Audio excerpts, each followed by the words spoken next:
आज मई दिवस है, मई डे है, अंतर्राष्ट्रीय मजदूर दिवस। मजदूरों का एक गौरवशाली इतिहास, परंपरा और एक शानदार विरासत का दिवस। और आज इस अवसर पर फरीदाबाद में तमाम जगहों पर मजदूर, फरीदाबाद ही नहीं बल्कि सारी दुनिया में तमाम मेहनत कश समाज के लोग अपने अपने तरीक़ों से इस दिवस को तमाम आयोजनों के ज़रिए, गोष्ठियों के ज़रिए, तमाम अन्य माध्यमों से इस दिवस पे अपनी भावनाएं व्यक्त कर रहे हैं। इस दिवस के लिए मतलब जो शहीद हुए साथी रहे, उनके प्रति अपनी श्रद्धांजलि व्यक्त कर रहे हैं। और आज इसी तरह की एक सभा जब आज़ाद नगर मजदूर बस्ती के सामुदायिक भवन में इनकलाबी मजदूर केंद्र द्वारा आयोजित मई दिवस की सभा थी, तो वहाँ पे एक महत्वपूर्ण साथी हमारे साथ इस कार्यक्रम में जुड़े।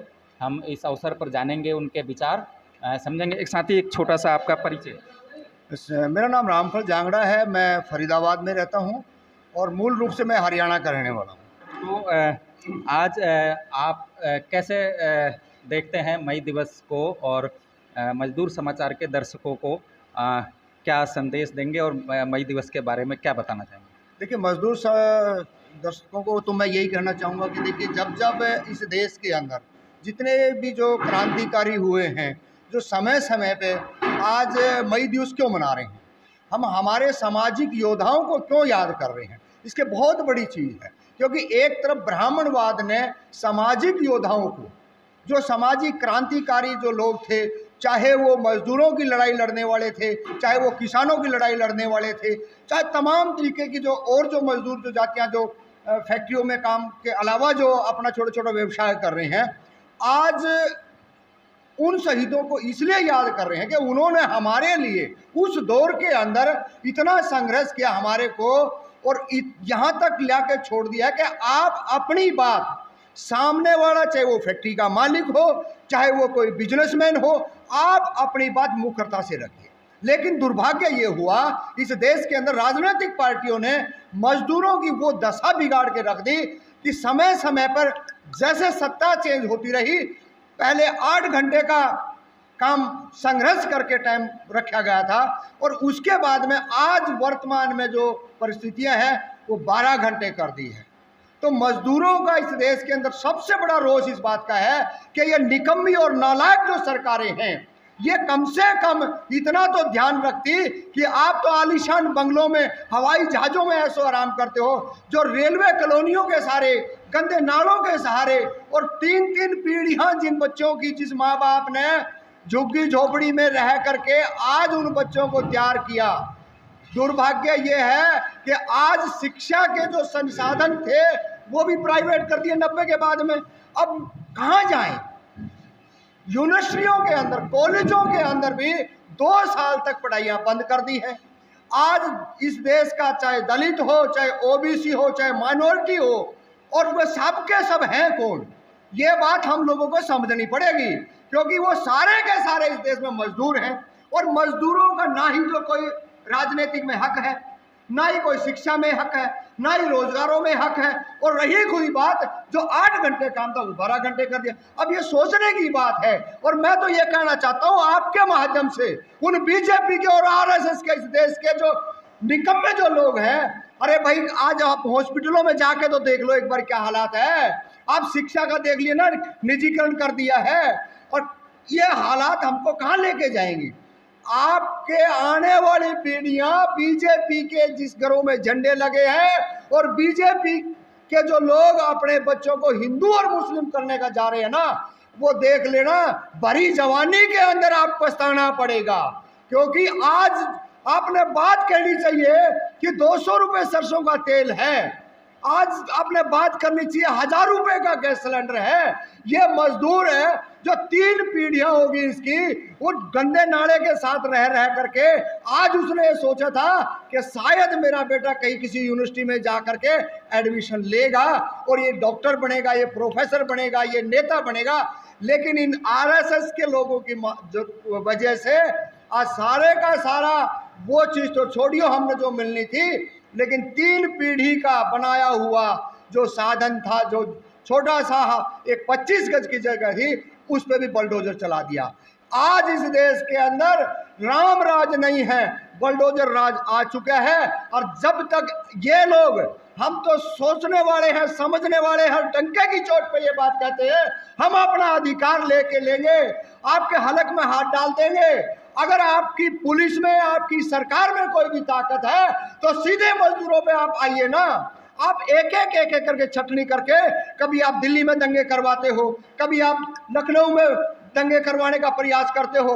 तो ये जो साजिशें हैं, ये बुलडोजर राज है, ज्यादा दिन तक तो नहीं चल सकता। लेकिन ठीक है, ये तानाशाही करके न बिहार में जीत करके आगे हैं, समाजवाद वहां से भी इन्होंने खत्म कर दिया, और इसी तरीके समाजवादी लोग जो यूपी के अंदर थे वो भी खत्म कर दिया। और आज भी अगर मजदूर वर्ग इकट्ठा और संगठित नहीं रहा तो समाजवादियों की ये सोच लेना कि लास्ट अंत आ चुका है। हम लोगों को लगातार साझे मंच करने पड़ेंगे, साझे मंच कर करके हमने इनको धूल चटाने का काम करना पड़ेगा।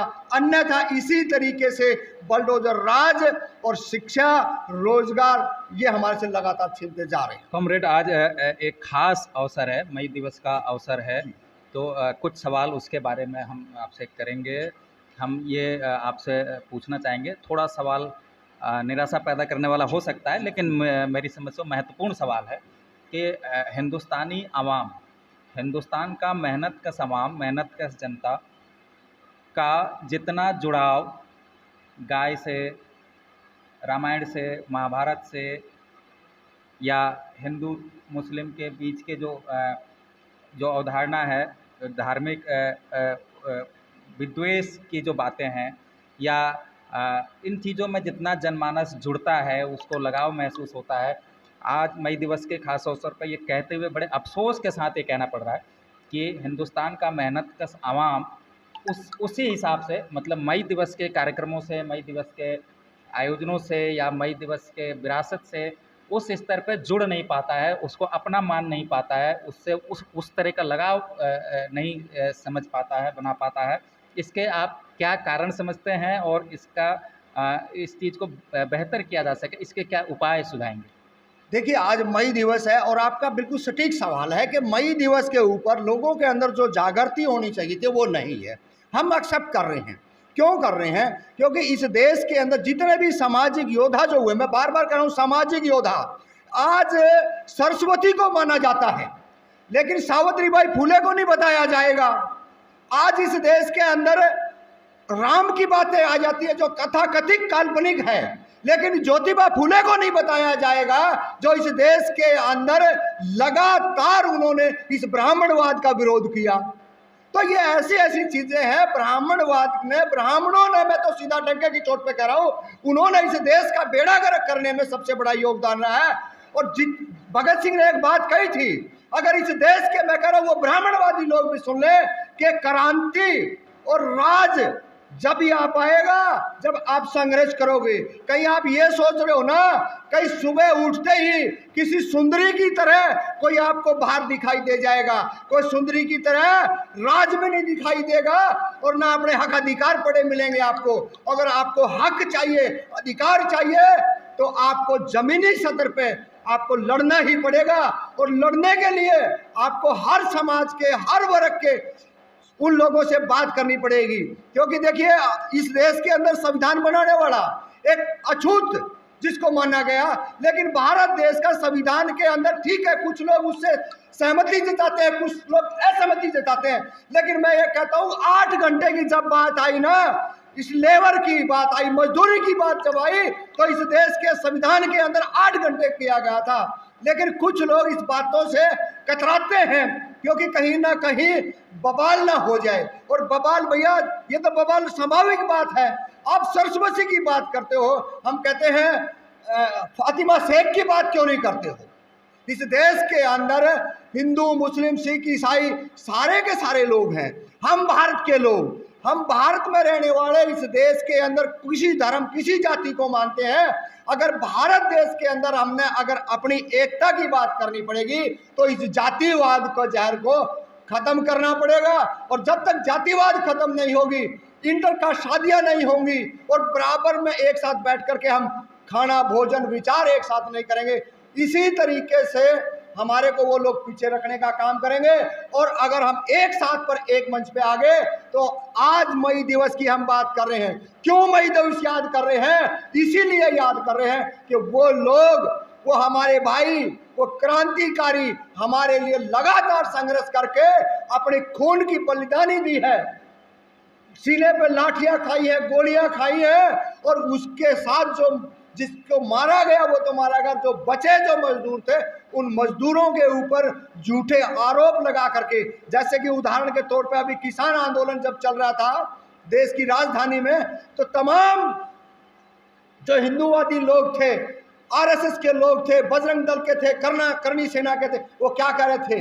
इनकी फंडिंग बाहर से आ रही है, ये तो जिहादी हैं, ये पाकिस्तानी हैं, ये जो है ना वो अपना सिखों का एक, मेरे नाम अभी जहन में नहीं आ रहा, ये तो खालिस्तानी है, कुछ इस टाइप के नामों से नवाजा गया। लेकिन मैं तो उन हरामखोरों को सीधा कहना चाहता हूं, अरे तुम्हारे बाप ने ही ये बात कही कि हम मजदूरों से, हम किसानों से अब सीधी वार्ता करेंगे, और उस बात को उस दिन के बाद वो क्यों नहीं बोले?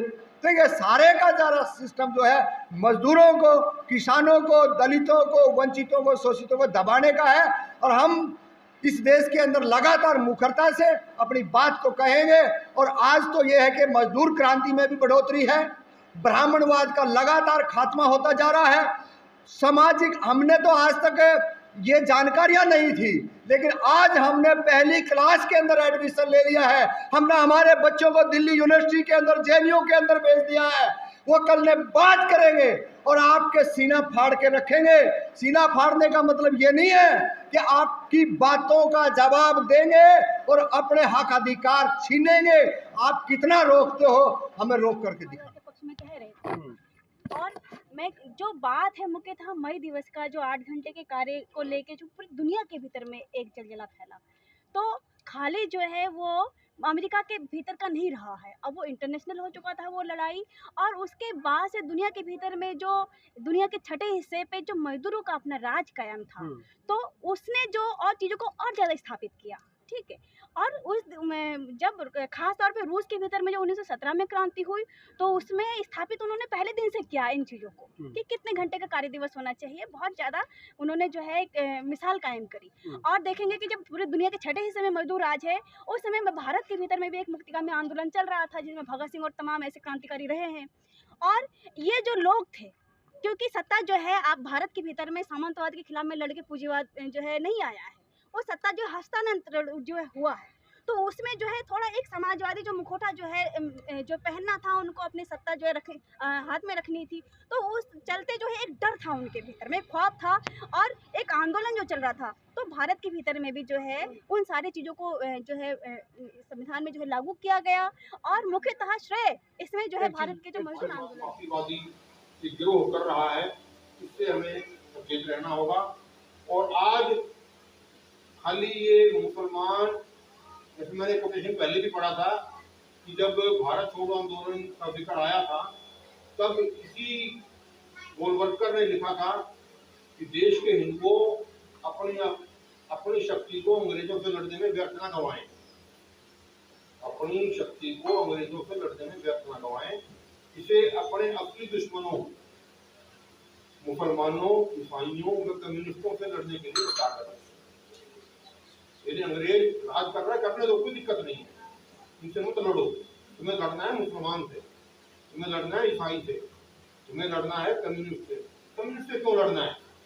इसलिए लड़ना है कि कम्युनिस्ट का झंडा उठा के कारखाने में खड़ा हो जाता है, और कारखाने में जब खड़ा हो जाएगा तो पूंजीपति को तकलीफ होगी। अब वो पूंजीपतियों के पिल्ले हैं, नुमाइंदे हैं, वो नहीं चाहेंगे कि पूंजीपति को तकलीफ हो। इनका तो नीतिगत कार्यक्रम ही ये है, जिसको हमें समझने में बड़ी भारी भूलती है। और इतना ही नहीं, मुसलमान ईसाई तक ही सीमित नहीं है, ये पूरा ब्राह्मणवाद भी इनके नसों में भरा हुआ है।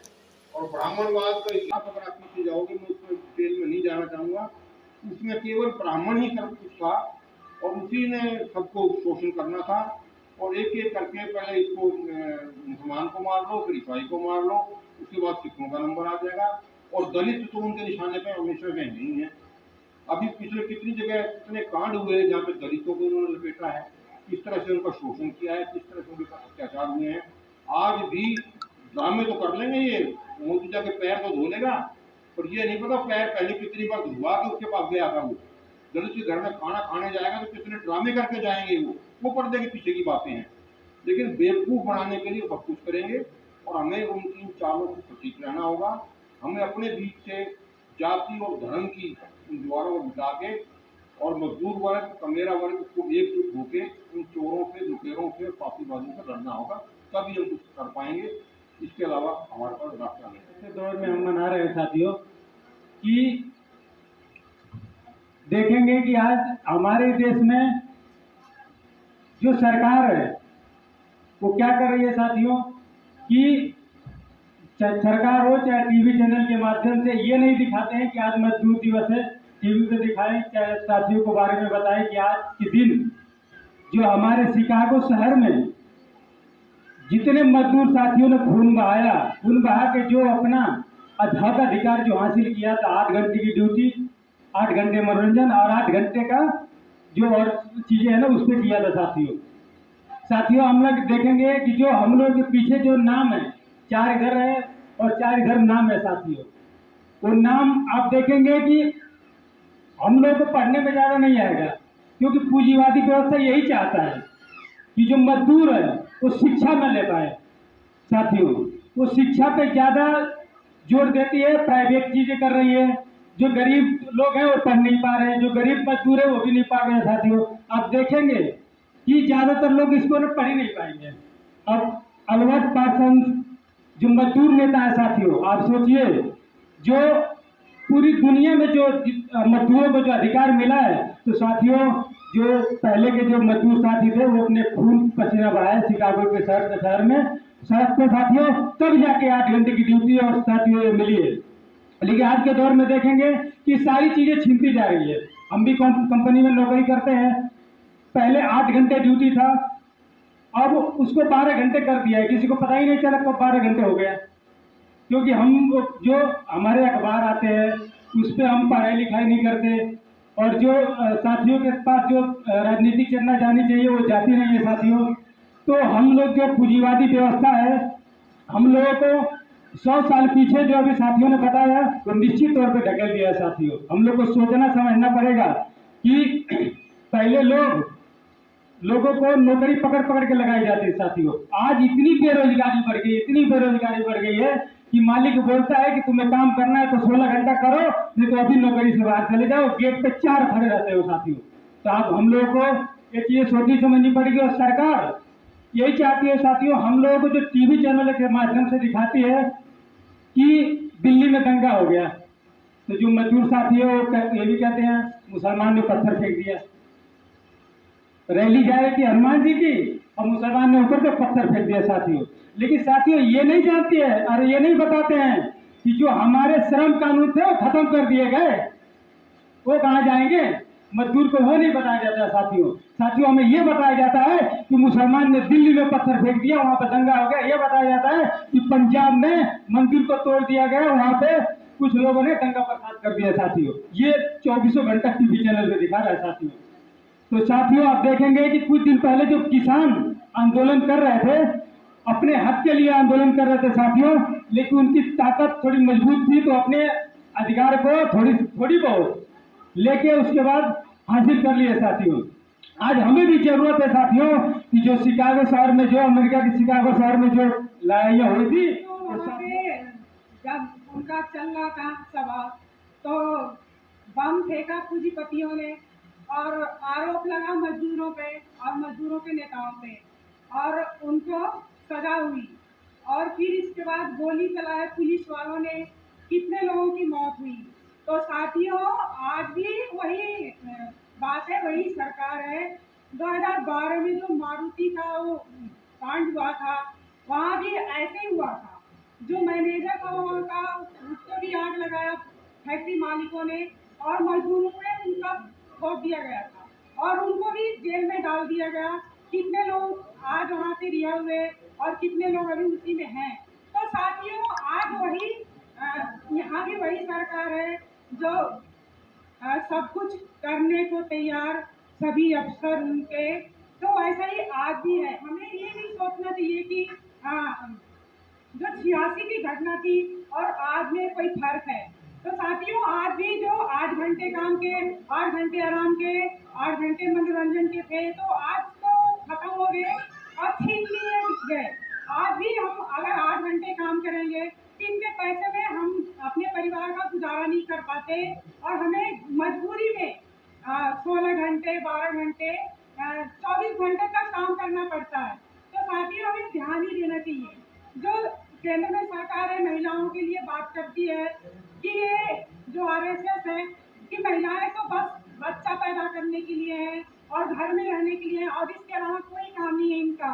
लेकिन साथियों, आज जो महिलाएं हैं कहाँ से कहाँ तक पहुँच गई हो, जहाज चला रही हैं, हर एक काम कर रही है महिलाएं, फैक्ट्री में पता नहीं क्या क्या बना रही है, जो पुरुष के बराबर कंधों से कंधा मिला के काम कर रही है, भले भले उनको सैलरी कम मिलती है। साथियों, ये सरकार ये ना समझे कि महिलाएं कम है, महिलाएं पुरुषों के बराबर कंधे से कंधा मिला के चल रही है। तो आज वो महिलाएं वहां तक निकल गई है कि आज आंदोलन करें तो समाजवाद ला सकते हैं हम सारे मिलके। जमीन पर उतर के उनको बताना पड़ेगा। हम सुबह 4 बजे 4:30 बजे नहीं आ सकते हैं, लेकिन जब जनता रोड पे होती है, जब तुम्हारी खामियां, तुम्हारी कमजोरियां, तुम्हारी गलतियां वो जनता के सामने हम बताने का काम करें। आज क्या हालत हो रही है देश के अंदर, हम मई दिवस मना रहे हैं, हमारे शहीदों को याद कर रहे हैं, फिर भी उसके बावजूद भी फैक्ट्रियां खुली है, मजदूर आज भी काम कर रहे हैं। अभी 4:30, पौने 3, 3:30, पौने 4 के आसपास की बात है, मैं किसी साथी के ऑफिस में बैठा था और 2-3 महिला है, 45 और 50 की एज में, वो कह रही यहाँ गत्ता बनाने वाली कोई कंपनी खुली है। मतलब मेरी आंखों में इतनी शर्म आ गई कि ये 50 साल की बुढ़िया भी आज भी नौकरी की तलाश में दर भटक रही है। तो इन पूंजीपतियों ने इस देश का जितना बेड़ा गर्क किया है, उसमें हमारा भी योगदान है। हम दूध के दूल्हे नहीं बनेंगे। कहीं हम ये कहते कि हम भी पार्ट टाइम काम कर रहे हैं। हम लोगों को लगातार इन बदमाशों के सामने, इन गुंडों के सामने, इन RSS और बीजेपी वालों के सामने खड़े रहना पड़ेगा ताकत के साथ में। और ये बात मैं कई दफा कहता हूं, जब तक हम जेल नहीं जाएंगे, जब तक हम पुलिस की लाठियां नहीं खाएंगे, ना तो हमारे में कोई क्रांतिकारी पैदा होगा और ना भैया कुछ बात आगे बढ़नी है। ये तो डर के आगे ही जीत है। पहले हम लड़ेंगे और लड़ने के बाद में एक मुकदमा होगा, 2 मुकदमे हो गए। अरे कम से कम उन अधिकारियों को भी इस बात का पता लगे कि ये वो पुराने जो इनके जो महापुरुष थे ना, उस लड़ाई को लेकर के आगे बढ़ रहे हैं और वो कारवां हम रुकने नहीं देंगे। जिस तरह बार बार साथी नारे लगाते हैं, तो वही चीज। तो हम लोगों को लगातार इस मिशन को, इस चर्चा को लगातार आगे बढ़ाते रहना चाहिए। और मैं धन्यवाद करूंगा इनकलाबी मजदूर के जितने भी क्रांतिकारी साथी हैं, आप लगातार बहुत अच्छा काम कर रहे हैं और वैचारिक कर रहे हैं। क्योंकि मेरे को नहीं लगता कि इस तरीके की सभा और इस तरीके से बैठ करके और एक एक चीज पे, चाहे शिक्षा के ऊपर बात हो, चाहे रोजगार के ऊपर बात हो, चाहे जमीन का जो आज इस देश के अंदर भूमि सुधारों की बात होनी चाहिए, नथिंग, कोई चर्चा ही नहीं है। क्यों? क्योंकि सारे का सारा जो मामला है वो वही हिंदू मुस्लिम है। जैसे हमारे साथी काफी पहले बोल के गए हैं, तो हिंदू मुस्लिम का जब तक ये ब्राह्मणवाद हमारे दिमाग से नहीं जाएगा, ये पूजा पाठ का ढोंग ढकोसला नहीं छोड़ोगे, इतने कितने ही कांड कर लो, कितने ही तीर्थ यात्रा कर लो, हमारा भला होने वाला नहीं है। और ये जो फालतू के सौदे हैं, इनको आप धीरे धीरे साइड कर दो। मैं कह रहा हूं उसी दिन से आपकी जो लड़ने की जो क्षमता है और पढ़ाई की जो क्षमता है और जो तर्क करने की जो क्षमता है, आंखों में आंख मिला के अगले से पूछ लोगे तो वहां आ जा भाई, हम तैयार बैठे। तो बहुत सारी चीजें हैं लगातार इस देश के अंदर।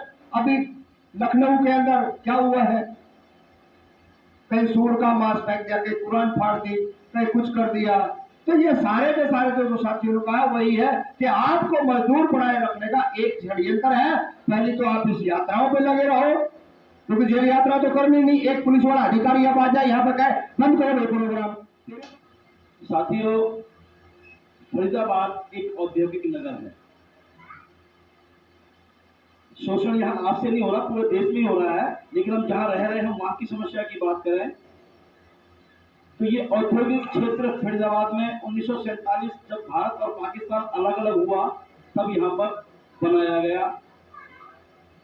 और दूर दराज से जो मजदूर हैं काम की तलाश में औद्योगिक क्षेत्र की ओर उन्होंने पलायन किया, चाहे वो राजस्थान है, बिहार है, यूपी है, बंगाल है, जगह जगह से लोग, अलग अलग प्रदेशों से लोग यहाँ पर रोजी रोटी कमाने के लिए आए।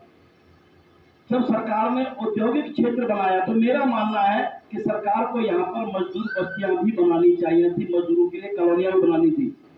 शायद ईस्ट इंडिया कंपनी ने एक कॉलोनी बनाई हुई थी जो मेरी जानकारी में है, और शायद एक आध और ने किसी ने भी। लेकिन बाकी जो कंपनियां हैं, बाकी जो उद्योग है, उन्होंने न तो कंपनी ने कोई मजदूर बस्तियां बसाई और ना ही सरकार ने उस तरफ सोचा। लेकिन क्योंकि दूसरे प्रदेशों से हमारे मजदूर साथी यहाँ मजदूरी करने के लिए आए थे, तो उन्होंने जो सरकार की बेकार पड़ी भूमि थी, चाहे वो रेलवे लाइन के किनारे हैं, चाहे वो गंदे नाले के किनारे हैं, चाहे गंदी नहर के किनारे हैं, वो बेकार पड़ी भूमि पर अपना एक आशियाना छोटा सा बना लिया और पूरा जीवन मेहनत करके जब सरकार उन्हें सुविधाएं देने लगी, राजनेता वहां पर उनके रोड और राशन कार्ड बनाने लगे, उन्हें बिजली की सुविधा, रास्ता पक्का करने की सुविधा, पानी की सुविधा, इस तरह की सुविधाएं देने लगी, चाहे वो वोट की राजनीति के तहत ही सही, तो उन्हें लगा कि हमारे आशियाने महफूज हैं, अभी कभी तोड़े नहीं जाएंगे। इसी रणनीति के तहत हुआ ये कि जब सरकारें को जरूरत पड़ी और जमीनों के दाम आसमान को छूने लगे, तो ये झोपड़ियां उन्हें बुरी लगने लगी, उनकी आंखों में किरकिरी बन गई। और अब हालात ये है कि एक उद्योगपति एक उद्योग से 20 साल में ही दूसरा और तीसरा और चौथा उद्योग लगा देता है, कोठी एक की जगह 4 खड़ी कर देता है, हर 2 साल में 3 साल में अपनी और अपने परिवार की गाड़ियां बदल देता है। लेकिन एक मजदूर जिसे एक झोपड़ी बनाई थी और पूरे जीवन की कमाई उस झोपड़ी को पक्का करने में लगा दी, सरकार उसे भी नहीं बख्श रही है। लगातार मजदूर बस्तियों पर यहाँ पर बुलडोजर चलाया जा रहा है। इस विषय में ये सोचने की बात यह भी रहेगी कि अभी तक हम जो आवाजें उठाते रहे हैं, हालांकि सतीश जी से मैं उस समय से जानता हूं जब मैं फरीदाबाद डीसी ऑफिस में नौकरी करता था, ज्यादा मुलाकातें नहीं हुई। जब इनका गुडियर चौक पे कार्यालय हुआ करता था, जहां पर आजकल एक बाउंड्री है, शायद किसी फैक्ट्री ने भी कब्जा कर लिया है, बहुत बड़ी लड़ाइयां लड़ी है सतीश जी ने, कामरेड जी ने।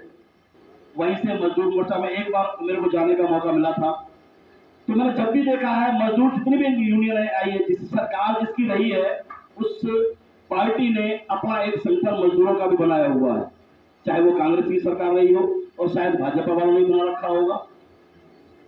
और हमेशा ही जब जब सरकार बदली है, फैक्ट्रियों के अंदर, उद्योगों के अंदर यूनियन उन्हीं सरकार के लोगों की रही है। यूनियन के नेता कौन रहे? उन्हीं सरकारों के पिछलक्कू।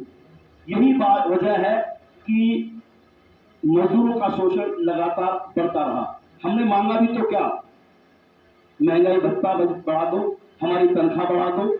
मेरा मानना यह है कि जिस उद्योग को मजदूर चला रहा है उसमें हमारी बराबर की हिस्सेदारी होनी चाहिए, हमारी योग्यता के अनुसार। मेरा अपना मानना है। मैं जमीनों का काम करता हूं, कारोबार करता हूं, कई बार ऐसा होता है कि हम इस 2 तरीके के सौदे करते हैं कि आप बिल्डिंग बनाइए, जमीन मेरी है, पैसा आप लगाएंगे, हिस्सेदारी बराबर की होगी। पैसा उद्योगपति लगा रहा है, हालांकि पूरी जेब से